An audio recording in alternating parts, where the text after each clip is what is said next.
কৃষ্ভির বয়স সবে 2 সপ্তাহ। মেয়ের জন্য রাত জাগছেন শ্রীময়ী। চোখে মুখে ক্লান্তি, তবে উৎসাহে কমতি নেই। দোল পূর্ণিমায় জেনেছিলেন তিনি মা হতে চলেছেন, আর রাস পূর্ণিমায় মেয়ে কোলে কৃষ্ণ নাম জপলেন শ্রীময়ী। প্রতি বছরের মতো এবছরও সেজে উঠেছে কাঞ্চনের ফ্ল্যাট। রাস পূর্ণিমার আয়োজনে কোনো খামতি রাখেননি বিধায়ক। তবে শ্রীময়ীর আক্ষেপ, তিনি পুজোর জোগাড়ে এই প্রথম হাত দিতে পারলেন না, কারণ এখন তার আঁতুড় চলছে।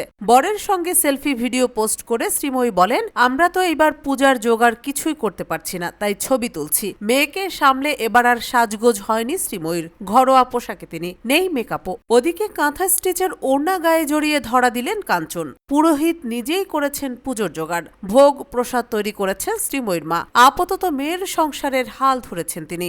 এক সাক্ষাৎকারে শ্রীময়ী জানিয়েছেন, 27 বছরেই মা হওয়ার সিদ্ধান্তটা তার নিজের। কাঞ্চন তাকে আর একটু সময় নেওয়ার কথা জানিয়েছিলেন, তবে তিনি সময় নষ্ট করতে চাননি। শ্রীময়ী স্পষ্ট করেছেন, কৃষ্ভিকে পৃথিবীতে আনাটা তাঁর ও কাঞ্চনের সচেতন সিদ্ধান্ত। বিয়ের সঙ্গে সঙ্গেই সন্তানের পরিকল্পনা করেন তারা। অভিনেত্রীর কথায়, এত একসঙ্গে আমরা ঘুরেছি, সময় কাটিয়েছি, বাড়িতে একা কাটিয়েছি, এবার 3 জনে একসঙ্গে সময় কাটাতে চেয়েছিলাম। শ্রীময়ী জানিয়েছেন, মেয়ের জন্য ক্লান্তিহীনভাবে রাত জাগছেন কাঞ্চন। আদর করে মেয়েকে টমেটো বা সোনামা বলে ডাকেন অভিনেতা।